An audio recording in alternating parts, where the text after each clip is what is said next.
Good morning. Welcome to story time. To get started this morning, let's do a little finger play. Are you ready? Open, shut them. Open, shut them. Give a little clap.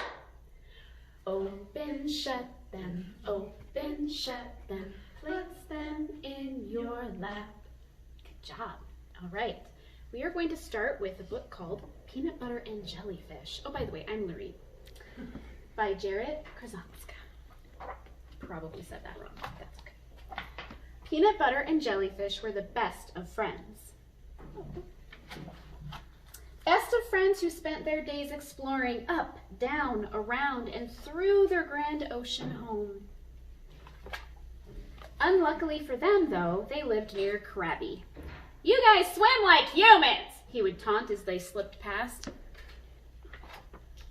Peanut Butter and Jellyfish did their best to ignore the heckler. "Did you hear something?" asked Jellyfish. "Nope, must be the current," said Peanut Butter. Krabby was relentless. "You guys smell like rotten barnacles. P.U. My grandma called. She wants her run walk shoes back. I've seen snails swim with more style. What a bunch of bubbleheads." Oh, very nice. Jellyfish puffed up his chest and said, "Driftwood and sea stones may break our bones, but words will never hurt us." "You're invertebrate. You don't even have any bones," huffed Krabby as he marched along his favorite rock by himself. One day, as Peanut Butter and Jellyfish set out on an excursion to the Great Reef, they swam past Krabby's perch. They braced themselves for the usual insults, but all was quiet. Then they heard the faint sound of sobbing up ahead. It was Krabby. He was caught in a lobster trap, and it was being lifted to the surface.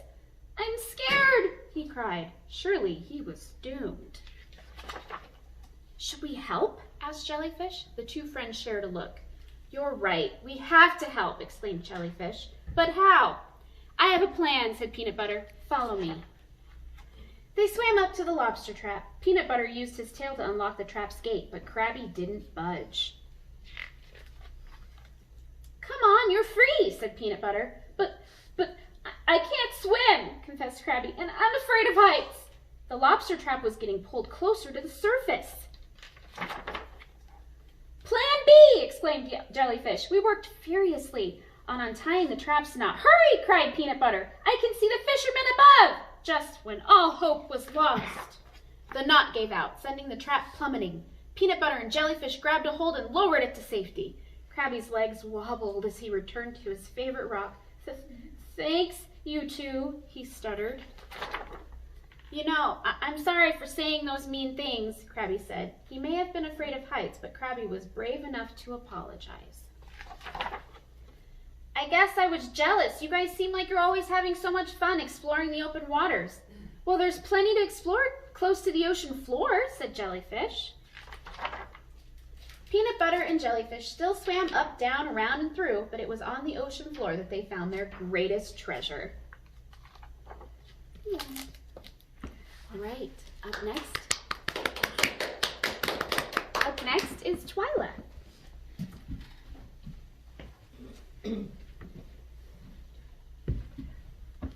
Well, good morning.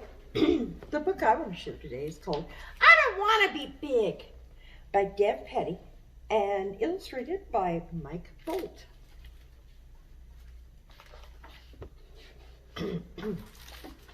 There's Papa Frog, and there's the little frog. "You need to eat your dinner." "I don't want to." You don't want to grow?" "I don't want to be big." "Well, why not?" "Well, first you're 1 inch, and then 2 inches, and then 3 inches. When does it stop?" "Well, you can't stay small forever." "Well, an ant stays small forever." "So now you want to be an ant?"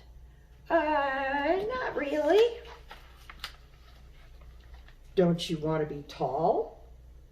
"Well, I have you to be tall for me. You can just carry me around. That will work out great. Like, let's go over there, and now over here, and, a little to your left there. Perfect." Don't you want to be able to jump high enough to meet the tree frogs? They're a little scary, aren't they? I think I'm okay not meeting the tree frogs. Well, what if there's something you want to reach, like there's cupcakes over here? Well, I have big friends like Elephant. Well, what's so bad about being big anyway? Well, if I go big, I'll miss the lake, or I'll hit my head on things, and do elephants win at hide and seek? I don't think so. Well, all I'll do is sit around and be big. Are you sure you don't ever want to be big? I am so sure I don't want to be big that on a scale of 1 to 10, I'm right here at 11. What's the trouble? I don't want to be big. Well, Frog, things just have a way of growing, and there are good things about growing too. You're closer to the sun? Well, actually, that has its drawbacks. You get to wear huge shoes? I'm a pig. I don't wear shoes. The best part is I get the biggest pool of mud and the biggest bucket of garbage. Is there anything good about being big that isn't about mud or garbage? Well, not really, but growing bigger doesn't mean you have to grow up. It doesn't? Nope! And there they are, all jumping into the mud pile. I've been thinking. You have? I think it would be okay to be big. So you'll eat your dinner? Sure! But I'm never taking a bath. The end. Okay, and next up we have Lisa.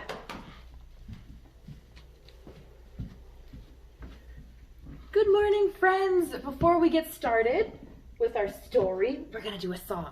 This one is called The Tempo March is On by Jim Gill. And just follow along. What a tempo is, it's how fast or song a song goes. So just listen closely and follow me. And you can either stand up and do it, or you can sit in your seat like me.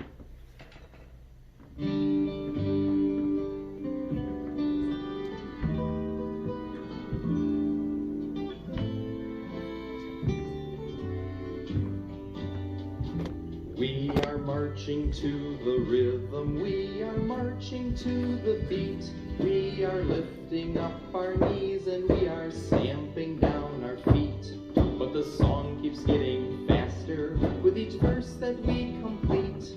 The tempo marches on. Faster, faster, faster, faster. Faster, faster, faster, faster.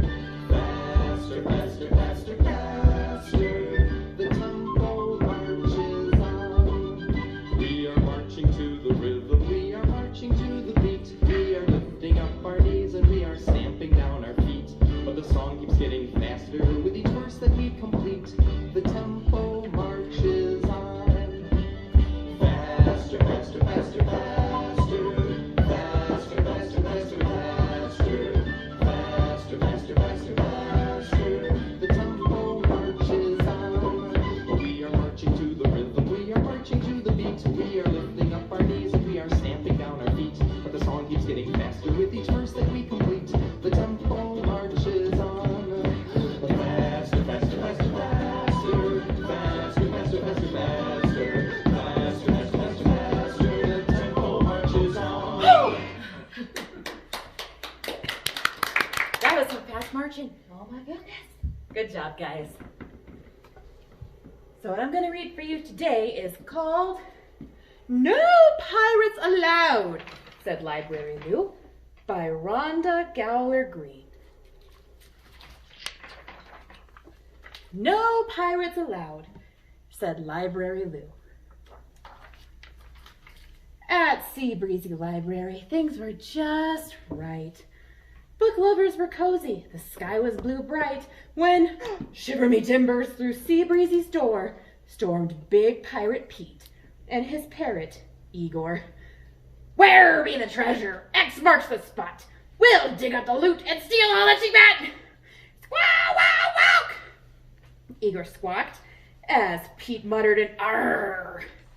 Then Big Pete let loose with a scary "Sir!" Oh, chills ran down the spines of those readers. They all shook. Oh, they hid behind the bookshelves, but ventured a look. And what was that odor? Ugh, disgusting! Phew! But no one at Sea Breezy knew what to do, except Library Lou, who dashed over to see what all the unruly commotion could be.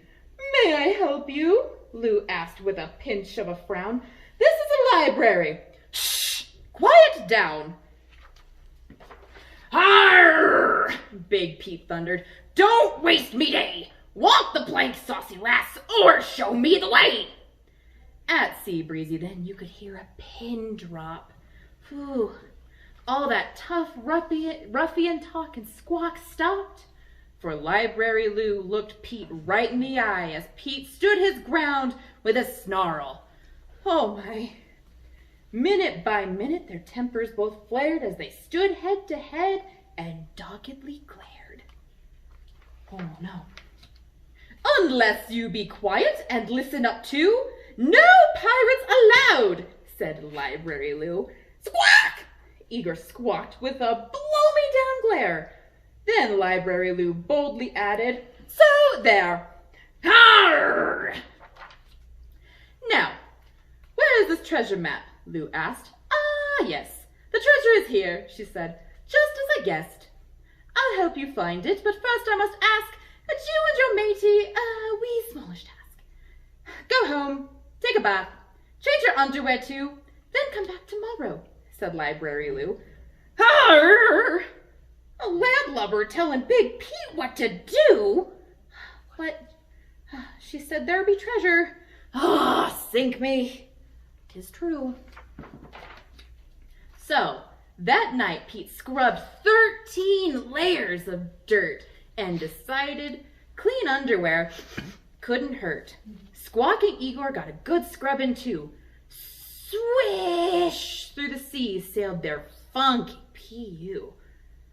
Then later they dreamed of a treasure or two. The next day they burst through the library door with a fresh soapy scent, but as loud as before. "Mateys, your manners," said Library Lou. "Now come, follow me. We have much work to do." "Aye!" Big Pete grabbed his picks and his axe and his shovel, but Library Lou said, "Don't go through the trouble." "But lassie, the loot!" Lou said, "Not yet. First, say ahoy to these letters, this fine alphabet." "Letters?" Pete scowled. "There be more than X." Lou spread them all out. Big Pete looked perplexed. "Blimey!" cried Big Pete. "A code! Of old! A secret one! Aye! To find the sweet gold!" Library Lou grinned a witty wise grin. "Brilliant!" she cried. "Now time to begin. Here they are, all of them. Pleased to meet you." "Isn't this fun?" said Library Lou. "Fun?" Big Pete sneered. "It'd be torture, no less. Me'd rather be kissing a fat treasure chest." So many letters, Big Pete got confused. W's, H's, S's, and Q's? Some she called vowels. A's, E's, I's, O's, and U's. Soon Lou took out some letters and mixed them about. "Look!" exclaimed Lou. "Words to sound out. Now here's a stack that you may take home with you. Then come back tomorrow," said Library Lou. Up on the poop deck, Pete practiced that night. He practiced each word till he got each word right. "Igor," he bragged, "we'll hold riches untold, 'cause us will be hard-working gluttonous for gold." Yes, day after day he went back, and night after night Lou piled high a new stack. Soon Big Pete was reading not small words, but big, swashbuckling, buccaneer, thingamajig. But Pete got impatient. He'd worked day and night and still not a trinket or treasure in sight. One day he barked at Lou. "Do what ye told. Ye said ye'd be helping me find that sweet gold." "Correct," answered Lou. "In a book there's a clue. I've given my help. It's now up to you." Pete stared at those books lined up shelf after shelf. A code, a clue. Me find them myself. Maybe, just maybe, the code be in rhyme. He loved Mother Goose, Dr. Seuss. How sublime! They tickled his fancy, but no secret code. Avast! Easy readers! He snatched Frog and Toad. Day after day after day he went back, and night after night after night he piled high a new stack. He found books called Classics, Greater Tales of the Sea. "Blimey!" cried Big Pete. "There's where the clue be! Treasure Island! Me like it!" But no clue to be found. Stumped, Big Pete scoured each shelf, up and down. Gangway, the non-fiction. There's where she be. Soon, luscious loot, fancy free on the sea.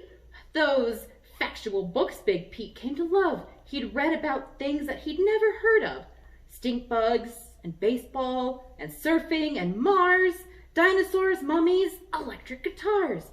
Pete's pick and his axe and his shovel got dusty. At piratey ways, Big Pete got a bit rusty.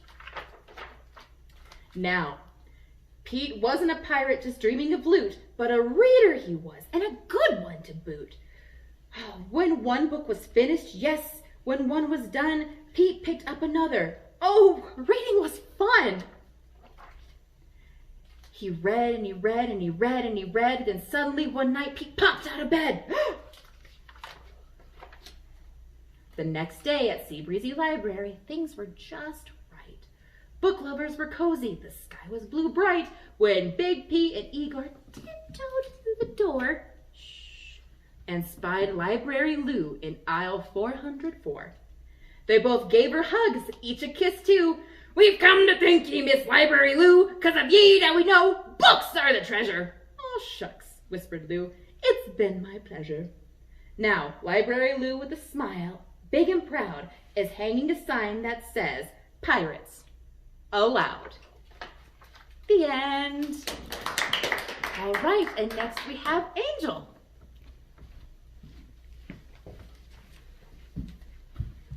Good morning. We have one of my favorites. It's one of our 100 books every child should read before kindergarten, and it's called Don't Let the Pigeon Drive the Bus. Words and pictures by Mo Willems. Now you have to make sure that you don't let the pigeon drive the bus. Because look, he is dreaming about buses. Oh, dreaming. Oh, here we go. Here's the driver.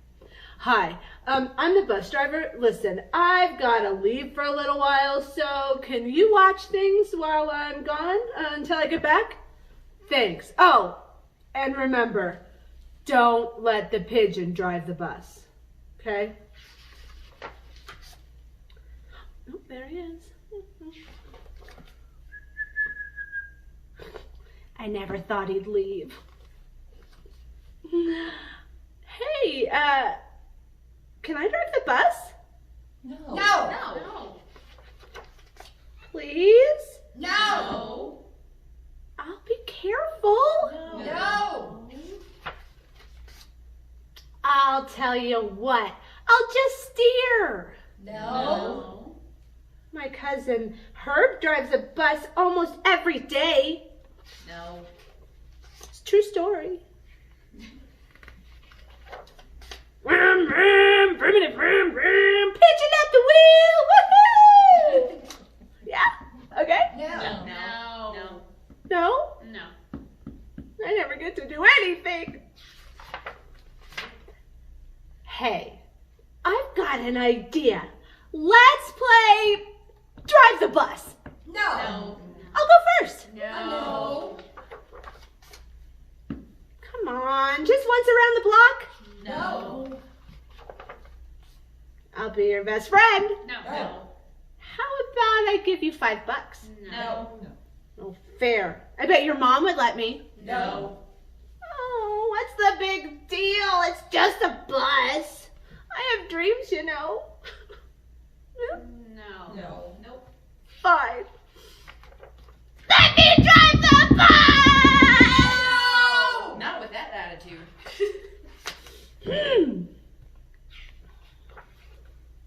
I'm back. You didn't let the pigeon drive the bus, did you? No. Great. Thanks. Uh-oh. Bye. Hey. Oh, No. here's Chelsea. Thank you for the warm welcome. For our last story today, I will be reading 10 Pigs, an epic bath adventure by Derek Anderson. Oh, there's some cute little rubber duckies. And there's one pig going into the bath. One pig. One very happy pig. Oh, he loves a good bubble bath. This bathtub is perfect for just me and you. But along came pig number 2. Two? This tub is too small for a duck, 2 pigs, and a bouncy ball. Make way for me, squeals number 3. This is a bath, not the deep blue sea. This tub is too full. That's it, no more. Oh no, here comes pig number 4. Arrgh, says 5, and 6 gives a toot. 7 launches his boat with a sailor's salute. How are they all going to fit in there? Pig 8 has a castle. Number 9 barely fits.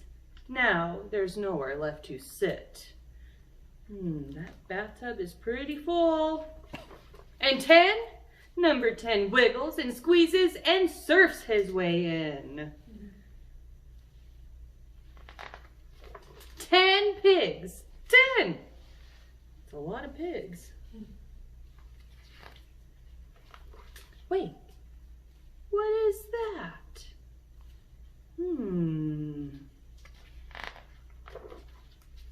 10, 9, 8, 7, 6, run, run. 5, 4, 3, 2, 1? Where's 1?